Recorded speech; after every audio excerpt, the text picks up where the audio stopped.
1924년 6월에 현진건이라는 작가분이 단편 소설을 개벽이라는 잡지에 이제 내놓게 됐는데요. 그 제목이 바로 뭐냐면 운수 좋은 날입니다. 중학교 교과서에도 실린 소설인데요. 내용이 이렇습니다. 이 내용을 김첨지라는 사람이 이제 주인공으로 나오는데, 그 일제 시대에 아주 가난했던 그 시절을 이제 그리고 있습니다. 서울에서 인력군으로 살아갔던 이 김첨지라는 사람이 아내는 폐병을 앓고 있고 또 너무나 가난해서 약을 사줄 돈이 없던 그러한 삶을 살고 있었습니다. 그래서 매일 인력거를 끌고서 사람을 태우려고 해도 열흘 동안이나 사람을 태우지 못해서 돈을 구경할 수 없었는데, 이 김첨지는 이 모든 것들이 운이 없어서, 그래서 역시 사람은 운빨이 좋아야 한다, 이런 생각을 가지고 살았던 사람입니다. 또 삶이 너무 가난하니까 아내가 기침을 하고 피를 토해도 그 아내에게 약을 사주지 못하고 이러니까 이게 좀 따뜻하게 말하고 이래야 되는데 마음은 안 그런데 계속 반대로 아내에게 구박을 하고 아내를 핀잔을 주고 이렇게 살아가게 되었습니다. 그러던 어느 날 아내가 자기 이제 약은 이제 둘째치고 설렁탕 국물이라도 좀 한 모금 먹어봤으면 좋겠다, 이렇게 소원처럼 아내가 밤에 그런 이야기를 했더니 이 남편이 세상에 아내를 불쌍히 여겨야 되는데 너무 속상한 나머지 그 아내의 얼굴을 때리면서 구박을 하고서는 그렇게 돌아 누워서 자신도 자기의 형편을 생각하면서 눈물을 흘리다가 잠이 듭니다. 그리고 그 다음 날 이제 또다시 인력거를 끌고 밖으로 나가려고 하는 이 남편에게 어쩐지 이 아내가요, 다른 날에는 잘 다녀오라고 하면서도 그날은 자기랑 집에 같이 있자고 하는 거예요. 그랬더니 또 이 남편이 이 아내를 막 구박하면서 내가 나가지 않으면 누가 밥을 먹을 수 있게 할 수 있겠냐면서 아내를 막 구박하고 나오면서도 다른 때와 다른 아내의 행동을 보면서 마음이 참 불편한 거예요. 그래서 막상 이제 인력거를 끌고 나왔더니요, 그날따라 많은 손님들을 태우는 날이 돼서 정말 인력거 생활을 하는 동안 평생 벌어보지 못한 돈을 그날 벌게 되는 것을 보게 됩니다. 그래서 너무 많은 돈을 벌어서 좋았는데도 자꾸 집에 있는 아내만 생각하면 왠지 불안한 거예요. 다른 때와 좀 달랐던 그 아내를 생각을 하면서, 그래서 일을 맞춰놓고는 설렁탕을 사서 집으로 돌아가야 되는데 이게 마음의 생각과는 전혀 다르게 엉뚱한 행동을 합니다. 무슨 행동을 하냐면 가다가 친구를 만나가지고 자기 주머니가 두둑하니까 그동안 친구한테 신세졌던 것들을 갚기 위해서 술도 사고, 또 그 술을 사면서 그 술집 주인에게 얼마나 떵떵거리고 그러는지 큰 소리를 치면서도 여전히 집에 돌아가기가 두려운 거예요. 술이 얼근하게 취해서 설렁탕을 사가지고 집으로 돌아갔는데 평소 같았으면 불이 좀 켜져 있고 아내의 기침 소리도 들리고 아기의 울음소리도 들려야 되는데 집이 너무 조용한 거예요. 불은 꺼져 있고. 그래서 집에 들어가 봤더니 아내가 누워 있는데 보니까 이미 언제 죽었는지 모르게 싸늘한 시체가 되어서 방에 누워 있는 것을 보게 됩니다. 그때 이 김첨지가 그 아내를 끌어안고는 왜 설렁탕 사왔는데 먹지 않냐며 그 아내를 끌어안고 절규하는 것으로 이 소설이 끝나게 됩니다. 소설의 제목과 너무 다르지 않습니까? 여러분 벌써 제가 얘기하는 동안 소설 제목 잊어버리셨죠? 무슨 날이라고요? 운수 좋은 날. 아니 운수 좋은 날이면요, 돈도 많이 벌었으니까 약도 사고 아내도 설렁탕 먹고 기운 차리고 이래서 건강하고 행복한 가정을 이루어가야 되는데 운수 좋은 날인데 돈은 벌었고 아내가 먹고 싶다는 설렁탕도 샀는데 들어가 보니까 돈도 설렁탕도 소용없는 운수 좋은 날이 아니라 가장 비극적이고 슬픈 날이었습니다. 근데 왜 이 소설가는 이 소설의 제목을 운수 좋은 날로 얘기했을까요? 너무 비극적이고 너무 슬픈 현실이기에 그것을 담아내기가 어려웠습니다. 그래서 오히려 반대로 운수 좋은 날이라는 제목을 써가지고 읽는 독자들에게 가장 비극적이고 슬픔을 전달하기 위해서 반어적으로 이러한 제목을 썼다고 합니다. 저는 오늘 하나님께서 주신 이 말씀들을 보면서요, 야곱의 인생이 소설의 주인공으로 나오는 김첨지와 같다라는 생각을 해보게 되었습니다. 할아버지 아브라함과 아버지 이삭과 다르게 야곱은 참으로 많은 어려움을 겪으며 산 사람입니다. 그래서 이제 나이가 들어서 죽을 날이 가까웠을 때에 애굽 왕이 야곱에게 너 나이가 얼마나 되느냐 이렇게 물었을 때 야곱이 뭐라고 고백하냐면 내 나이가 우리 조상들에 비하면 너무도 어리지만 험악한 세월을 살았습니다. 그러니까 우리 조상들은 나보다 더 오래 살았지만 나는 짧은 인생을 살면서도 누구도 경험할 수 없는 험악한 세월을 살았습니다. 이렇게 고백했더라는 거죠. 그러니까 오늘 그 인생은 어떻게 이 소설과 비추어 보면 정말 운수 좋은 날, 가장 비극적이고 슬픈 인생을 산 사람이 바로 야곱이었습니다.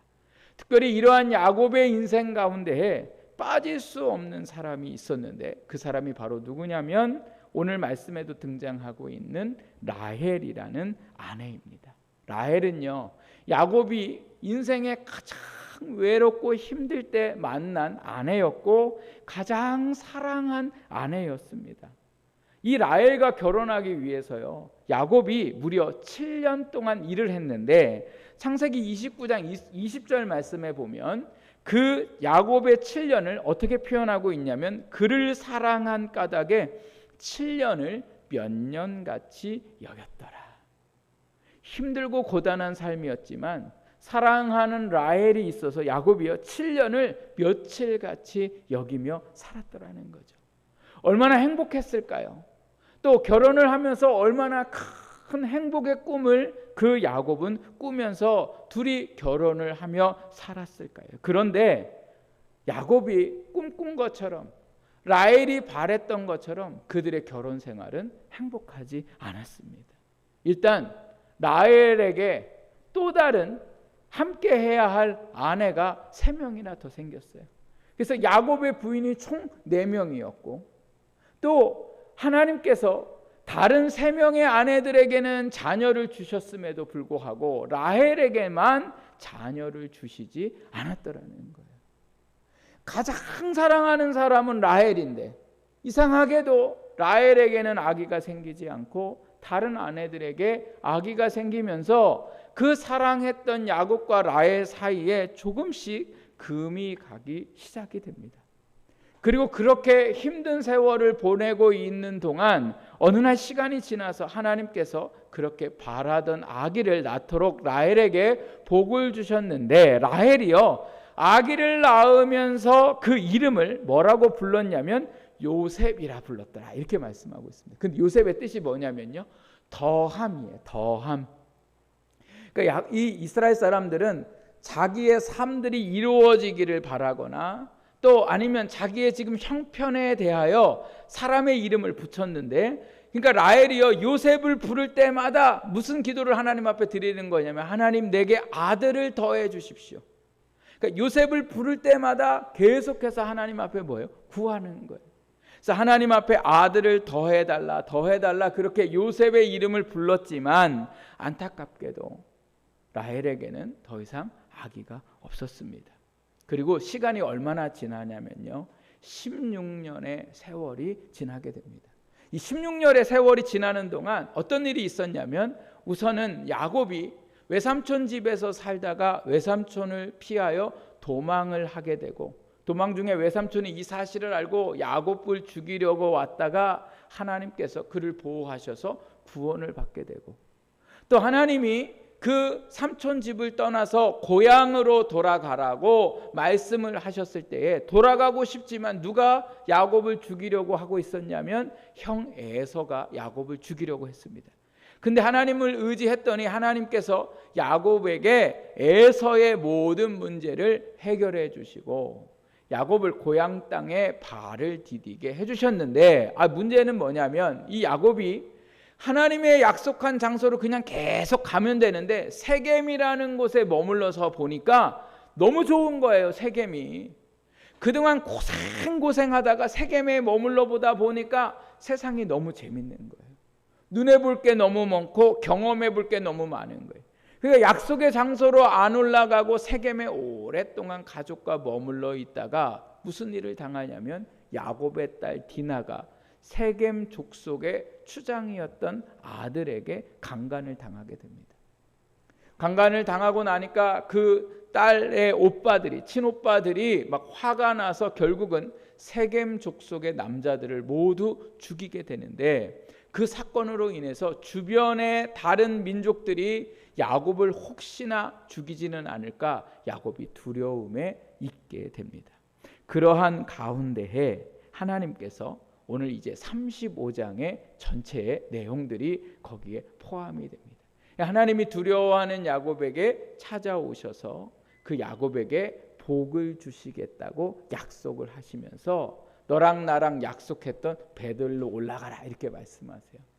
그리고 그 약속을 받고 야곱이 베델에 가서 이제 하나님 앞에 예배를 드리고 모든 삶이 평안해질 때에 야곱에게 또 놀라운 축복이 있게 되는데, 그 축복이 바로 뭐냐면 16년 동안 기다려왔던 아들을 라헬이 임신을 하게 되고, 그리고 드디어 오늘 말씀해 보니까 출산을 하는 과정에 있었습니다. 라헬도 얼마나 기뻤는지 모릅니다. 근데 오늘 말씀해 보니까요, 라헬이요 출산하는 이 과정들이 쉽지는 않았습니다. 그래서 난산을 했는데 난산도 기쁜 거예요. 왜요? 그토록 바랬던, 더군다나 누구를 낳았어요? 아들을 낳고 있으니까 난산도 기뻤습니다. 그래서 힘을 다해서 아기를 낳던 이 라헬이 갑자기 어떤 것을 느끼냐면 죽음을 느끼게 돼요. 내가 아기를 낳다가 죽겠구나.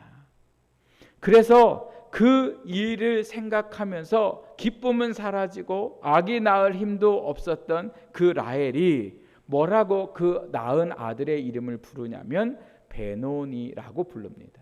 여러분, 성경책에 베노니의 뜻이 뭐라고 나와 있습니까? 슬픔의 아들, 이렇게 고백하고 있죠. 슬픔의 아들이라는 건 불행의 아들이라는 뜻이에요.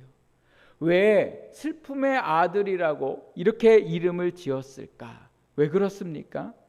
아들을 그렇게 낳고 싶었지만 그 낳자마자 죽음을 당하게 돼서 더 이상 아들과 살아갈 수 없는 자신의 인생이 슬펐기 때문에 그래요. 16년의 기다림이 결국은 죽음으로 맞이하게 됐기 때문에 그 인생이 슬펐고, 또 아기가 나에 태어났지만 엄마 없는 삶을 살아야 되고, 주변의 다른 엄마들 사이에서 다른 형제들과 살아가야 할 아이의 인생을 생각하니까 너무너무 슬펐고, 또 생각해 보면 그 아이가 태어나서 엄마가 왜 죽었나를 알게 되면 얼마나 슬프겠어요. 내가 태어났기 때문에, 누가 죽었기 때문에, 누가 죽은 거예요? 엄마가 죽었으니 얼마나 슬펐겠습니까? 그래서 이 라헬이요 자기의 슬픈 현실, 죽음을 직감하고는 그 아이의 이름을 베논이라 불렀습니다. 우리는 살면서 참 많은 어려운 일들을 경험할 때가 많습니다. 꿈꾸고 바라던 것들이 허물어져 버릴 때도 있고, 또 열심히 노력하고 수고했는데도 불구하고 생각지도 못한 일들을 당해서 물거품이 될 때도 있습니다. 이러한 상황이 되면 사람은 슬픔을 느끼고 두려움을 느끼고 절망을 하게 되고, 이러한 상황 가운데에 라헬처럼 우리도 모르게 베노니를 부르면서 살아갑니다. 저와 함께 신학대학원을 졸업한 동기 목사님이 다른 지역에서 부목사로 있다가 이 청주 지역의 어느 교회에 부목사로 부임을 하게 됐습니다. 그래서 청주에 같이 있다가 보니까 반가워서 가끔 만나서 차도 마시고 또 전화 통화도 하고 어떻게 지내는가 서로 안부를 묻는데, 이 목사님이요, 저를 만날 때마다 통화를 할 때마다 있는 교회의 담임 목사님을 얼마나 그냥 욕하고 또 장로님, 성도님들에 대해서 얼마나 불평불만을 하면서 저보고 너무 힘들다는 거예요. 너무 힘들다고. 그래서 너무 그만두고 싶다고. 근데 제가 들어보니까 그렇게 힘든 일도 아니에요. 당연히 그냥 목사라면 그 일들을 감당해야 할 일인데 너무 힘들다는 거예요. 그러면서 또 하는 말이 뭐냐면, 왜 다른 동기들은 다 편안한 교회 가는데 왜 나만 이렇게 하나님이 힘들고 어려운 교회에 보내시는지 모르겠다는 거예요. 자기는 전도사 때부터 지금까지 그렇다는 거예요. 그러더니 결국 1년 조금 넘었는데요, 다른 지역으로 사역지를 바꿔서 또 갔어요. 좋은 교회를 찾는다고 해서 갔는데 여러분, 좋은 교회였을까요? 자기가 생각할 때 또다시 안 좋은 교회인 거예요. 힘들고 어렵고. 계속해서 뭐예요? 이 목사님이요, 불평의 배논이를 부르는 거예요. 힘들어요. 못하겠어요. 왜 나만 이래요? 이 목사님은 늘 사역의 현장 속에 배논이만 지금도 그래요. 지금도 2년을 버티지 못해요. 2년. 그래서 사역지를 또 찾고 그러면서 감사가 아니라 그 입에 늘 배논이를 부르면서 살아가고 있는 모습을 보게 됩니다. 직장 생활을 하면서 배논이를 부르는 사람들이 많습니다. 사장이 어떻고 또 상사가 어떻고 동료가 어떻고 다른 회사랑 비교하면서 다른 회사는 이런데 왜 우리 회사는 이러냐고 하면서 우리의 입에 배논이를 부르며 살아가는 사람들도 있고, 교회 안에서도 배논이 부르는 사람들이 있습니다. 다른 목사님은 안 그런데 왜 우리 목사님은 이러고, 다른 교회는 이렇게 하는데 왜 우리 교회는 이렇게 하냐며 계속해서 배논이를 부르는 그러한 성도들도 있고, 목사가 성도와의 관계 때문에 배논이를 부르고 성도가 성도의 관계 때문에 배논이를 부르면서 원망과 불평의 배논이가 끊이지 않는 그러한 교회도 있습니다. 가정에서도 마찬가지입니다. 오늘 여러분의 입에 어떤 배논이를 부르고 있는가 한번 생각해 보십시오. 아까 제가 말씀드렸던 목사님은 연신 무슨 배논이를 불러요? 힘들다는 배논. 누구 때문에 죽겠다는 배논이. 어떤 분들은 입에 짜증난다를 달고 사는 분들이 있어요. 툭 하면 짜증난다, 힘든다, 괴롭다. 그게 오늘 우리의 살아가는 우리가 부르는 배논이일 때가 많습니다. 또 어떤 분은 해보지 않고 끝났다고 안 된다고 그렇게 절망의 배논이를 부르는 분들도 우리 주변에서 볼 수가 있습니다. 그리고 우리는 이렇게 우리의 형편과 사정에 따라 배논이를 부르며 사는 것을 당연하게 생각합니다. 여러분, 우리의 형편과 사정에 따라 이렇게 배논이를 부르는 게 정말 당연한 걸까요? 애굽에서 나와서 가나안 땅으로 향하던 이스라엘 백성들에게 하나님이 가나안 땅에 들어가라 이렇게 말씀하십니다. 그런데 백성들이요, 우리가 그냥 들어가기는 좀 그렇고 정탐을 하고 나서 저희가 들어가겠습니다. 그래서 하나님이 허락하셔서 가나안 땅을 정탐하고 나왔는데 12명의 사람이 갔다가 10명의 사람이 뭐라고 이야기하냐면, 가나안 사람들에 비해 우리는 메뚜기 같은 존재다. 우리 가나안 땅에 들어갔다간 다 죽는다. 그래서 우리는 가나안 땅에 들어갈 수 없다. 이렇게 하면서요, 원망을 하는데, 뭐라고 원망을 하냐면, 우리가 애굽 땅에서 죽었거나 이 광야에서 죽었으면 좋았을 것을 이렇게 이야기를 하면서 죽여달라고 배논이라고 그렇게 고백을 하는 거예요. 그러니까 애굽에서 나오지도 말고 거기서 그냥 죽든지, 아니면 이 광야에서 지금까지 걸어오는 중에 죽었으면 좋았을 텐데 하나님이 우리를 죽음의 땅으로 들어보내려고 하신다는 월망과 불평의 배논이를 불렀죠. 그때 하나님이 그들이 부른 배논이를 들으시고는 민수기 14장 28절 29절에 제가 새 번역 성경을 여기 써왔는데요, 한번 여러분 잘 들어보십시오. 하나님이 그들의 소리를 들으시고 모세에게 이렇게 말씀하십니다. 너는 그들에게 이렇게 말하여라. 주의 말이다. 내가 나의 삶을 두고 맹세한다. 너희가 나의 귀에 들리도록 말한 그대로 내가 반드시 너희에게 하겠다. 너희 가운데 20살이 넘은 사람으로 인구 조사를 받은 모든 사람들, 곧 나를 원망한 사람들은 이 광야에서 시체가 되어 뒹굴게 될 것이다. 너희가 말한 대로 되겠다. 너희가 베논이라 부른 그대로 너의 삶이 그렇게 되겠다. 여러분, 슬픔을 당하고 괴로움을 당하는 것이 우리의 인생입니다. 그러나 그럴 때마다 베노니를 우리는 부르는 것을 당연하게 생각하면 안 됩니다. 베노니를 부르는 순간 그 인생은 정말 슬픈 인생, 불행한 인생이 될 수밖에 없습니다. 그럼 우리가 어떻게 불러야 할까요? 16년 동안 기다렸던 아들을 낳다가 죽음을 직감한 라헬은 자신의 인생을 비관하며 아이의 이름을 베논이라 불렀지만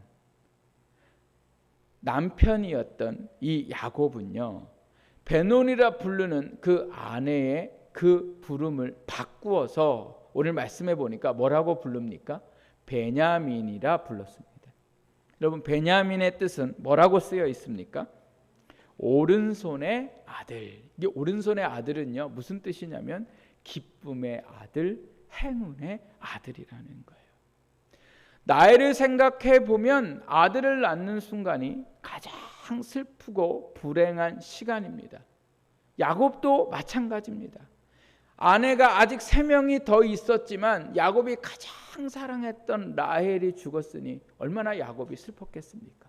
또 그 사랑하는 아내가 16년 동안 기다렸던 아들을 낳았는데 이제는 그 아들이 엄마 없이 살아야 하고 또 다른 엄마들과 다른 배다른 형제들과 살아가야 할 그 인생을 생각하니 야곱도 뭐예요? 당연히 슬펐더라는 거죠. 그런데 야곱은 그 슬픈 현실에서 베논이라 부르지 않고 뭐라고 부르고 있습니까? 베냐민이라 부릅니다. 기쁨의 아들이요, 능력의 아들이요, 행운의 아들이라는 뜻을 가지고 있는 이 베냐민으로 불렀더라는 거죠. 왜 이렇게 부를 수 있었을까? 그 이유는 오직 한 가지입니다. 하나님을 믿었기 때문에 그래요. 창세기 35장 이 말씀, 우리가 여러분 한번 집에 가서 이 말씀을 다 읽어보십시오. 하나님을 믿었던 그 하나님이 어떤 하나님이었냐면 죄송합니다. 야곱의 인생에 어려움을 만날 때마다 찾아오셔서 뭐라고 말씀하셨냐면 내가 너에게 복을 주겠다고 약속하신 하나님이셨어요. 그래서 35장에 하나님이 2번이나 찾아오세요. 절망 가운데 있고 소망 없는 야곱의 인생이 베논이 같은데 하나님이 찾아오셔서 야곱의 인생을 바꾸어 주시겠다고 말씀을 하시면서 아주 결정적으로 하신 말씀이 바로 뭐냐면 35장 10절 말씀입니다. 우리 35장 10절 말씀 우리 같이 한번 읽어보겠습니다. 35장 10절 시작. 하나님이 그에게 이르시되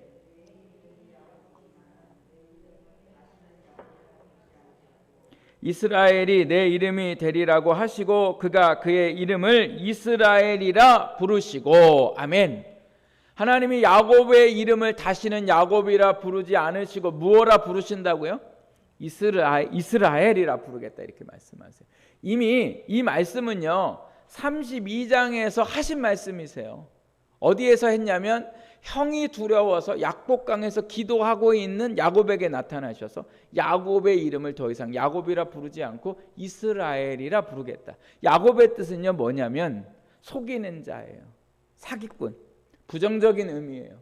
그런데 하나님을 의지하고 하나님을 붙들었더니 하나님이 그의 이름을 이스라엘이라 이렇게 말씀하셨어요. 이 이스라엘이라는 뜻은 어떤 의미를 담고 있냐면 하나님이 도우셔서 인생의 싸움에서 이긴 자. 이게 바로 이스라엘의 의미인 거예요. 그래서 하나님이 이스라엘 백성들을 선택하시고 이스라엘 백성들을 계속 도우시고 인도하시고 승리를 주시잖아요. 근데 야곱이 이걸 잊어버린 거예요. 그래서 그냥 자기의 현실을 바라보고 낙심하고 절망하고 있는 야곱에게 나타나셔서 하나님이 또다시 너의 이름은 야곱이 아니라 뭐라고 말씀하시는 거예요? 이스라엘이라 말씀하시는 거예요.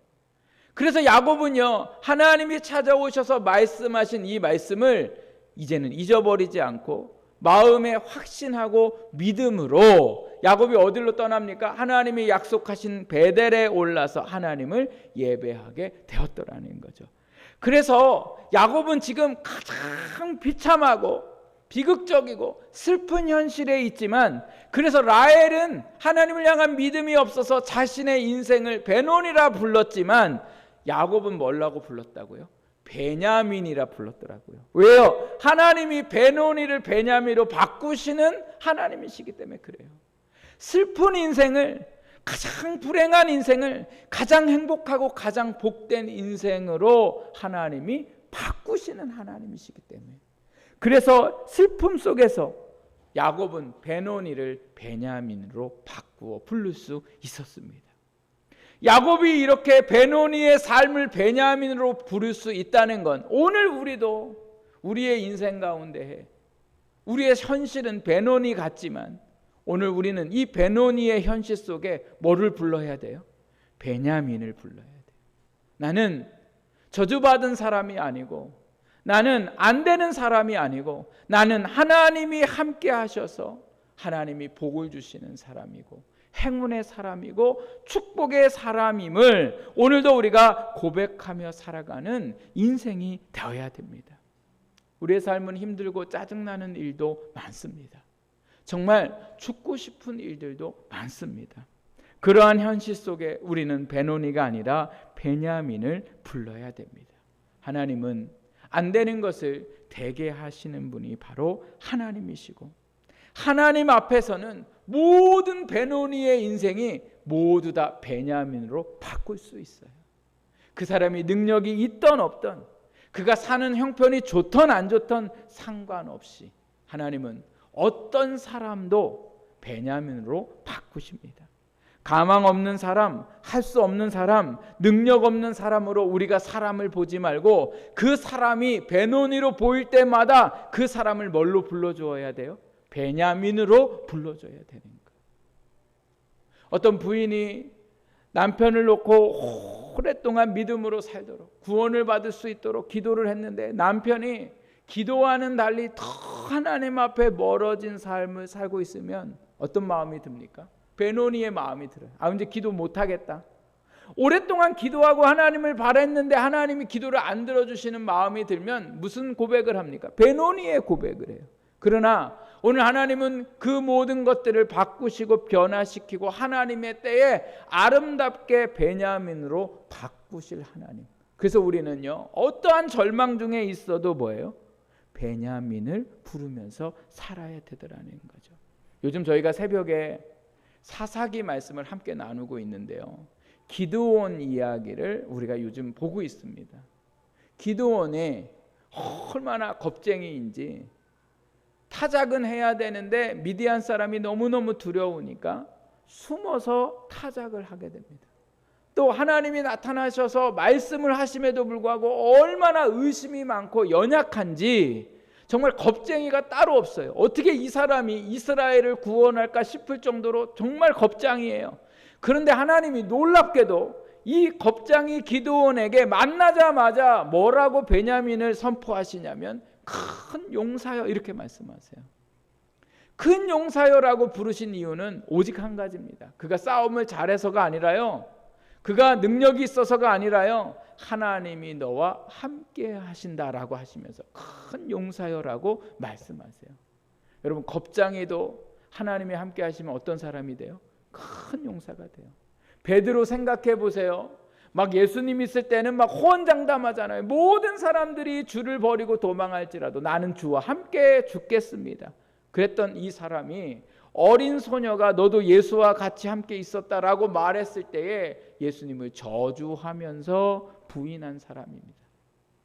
죽음 앞에서 누구나 다 베노니를 부를 수밖에 없어요. 그런데 이 베드로가 성령의 역사가 일어나고 은혜를 받은 후에는 모든 사람을 두려워하지 않고 담대히 베냐민을 부르며 세상에 복음을 전하게 되는 놀라운 역사가 일어나게 됩니다.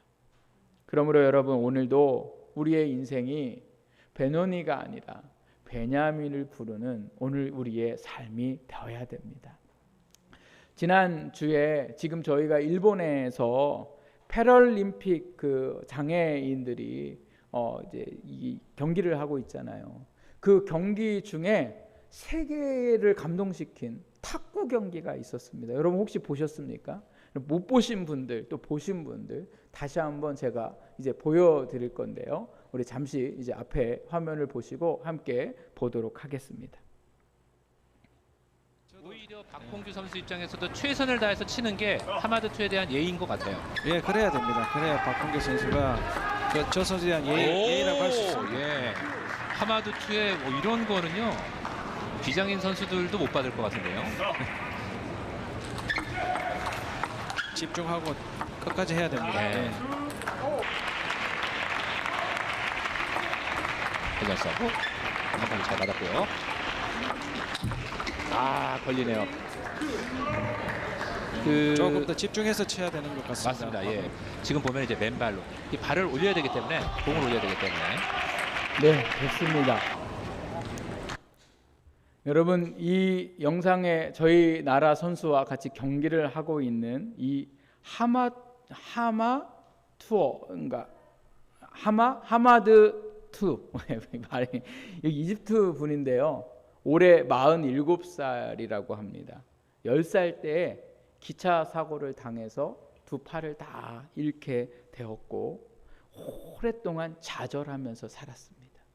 그랬던 그분이 탁구를 치게 됐는데 이 입으로 라켓을 잡고 탁구를 치기까지 아주 무슨 기술이나 이런 게 아니라 입으로 잡는 시간이 3년이 걸렸다고 합니다. 3년 동안 계속해서 이 라켓을 잡고 나중에는 아프리카 장애인 탁구대회에서 준우승까지 하게 되고 또 코로나 시대가 되어서 입 밖에 쓸 수 없는 이분이 마스크를 쓰고 이 훈련을 해야 하는 상황에 이르렀다고 합니다. 그럼에도 불구하고 열심히 연습을 해서 이 올림픽에 나와서요 모든 사람들을 감동시키고 도전을 주고 희망을 주는 사람이 되었습니다. 이분이 만약 자기의 인생에 베노니만 불렀다면 저 경기에 나올 수가 없었겠죠. 세상에게 어떠한 희망도 줄 수가 없었겠죠. 그런데 이분이 자기의 인생은 베논이지만 베냐민을 부르면서 쉼없이 애를 쓰고 수고해서 오늘 이러한 인생을 살아갈 수 있게 되었습니다. 오늘 우리의 삶은 베노니를 부를 수밖에 없는 현실에 있습니다. 그러나 여러분, 하나님은 베노니를 베냐민으로 바꾸십니다. 우리가 이 한 주 동안 그 하나님을 묵상하고 그 하나님을 의지하면서 베노니라고 말하고 싶은 그 순간에 믿음으로 베냐민을 고백할 때 하나님이 오늘 우리의 인생을 베냐민의 삶으로 바꾸시는 놀라운 역사를 일으키실 줄 믿습니다. 기도하겠습니다. 하나님,